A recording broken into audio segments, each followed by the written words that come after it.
Bon, bah voilà, on est en plein dedans. Annonce officielle de ce matin. Pour le 15 avril, le gasoil sera à 3 euros le litre. Tout ce qu'on raconte depuis 15 jours, 3 semaines, où il y a des gens qui nous regardent avec des yeux comme ça en disant mais ils racontent n'importe quoi.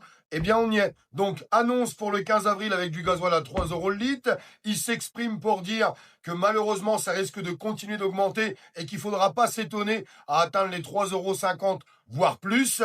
Troisième annonce, il nous raconte que tout ça va durer jusqu'au mois septembre ou octobre, même si la guerre s'arrêtait dans 15 jours. Et puis moi, je vous le dis, tristement et malheureusement, on retrouvera jamais du gasoil à 1,60 €.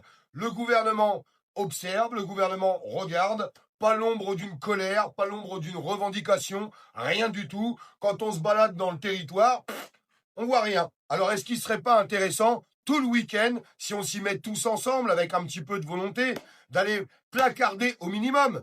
C'est déjà mieux que rien pour faire voir qu'il y a le soupçon d'une colère qui pourrait commencer.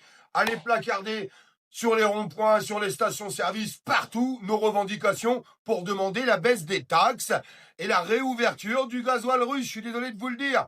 On peut s'approvisionner en Russie. Quand on nous explique qu'il va y avoir des ruptures de stock partout, alors rouvrez les vannes. Les vannes dans le détroit d'Ormuz, excusez-moi, sont fermées. Les vannes avec la Russie sont fermées. Ça m'étonne pas qu'on soit dans la merde. Donc ça serait bien qu'on arrive à placarder nos revendications un petit peu partout en France pour faire voir, au minimum, que les Français sont en colère. On va arriver à 3 euros le litre. 3 euros le litre. Ça me retourne les boyaux. En 2018, je suis sorti dehors avec des milliers de citoyens. Il était à 1,40 €.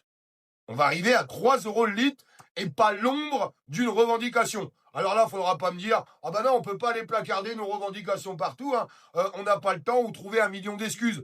Parce que je suis désolé de vous le dire, on peut lire en ce moment sur les réseaux sociaux beaucoup et beaucoup et beaucoup et beaucoup d'excuses. Pourtant, les restaurants sont pleins, les magasins sont pleins et les stations de ski ont fait le plein aussi. Je suis désolé de vous le dire. Donc, au moins ces gens-là, c'est qu'ils ont encore la possibilité de. Eh bien, ça serait bien qu'on fasse un petit peu les choses, un petit peu tous ensemble, parce qu'il y a des gens qui vont perdre leur logement, qui vont se retrouver à la rue, qui n'arrivent pas à bouffer, et c'est des gens qui bossent, c'est des retraités.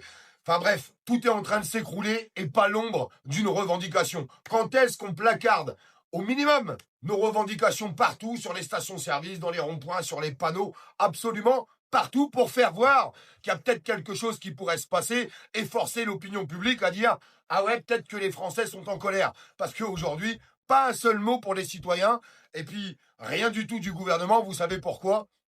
Parce qu'on est silencieux, qu'on ferme notre gueule, qu'on se fait pas voir et qu'on n'est pas capable de revendiquer. Vous pourrez trouver un million d'excuses à tout ce que je viens de dire. C'est pourtant la vérité.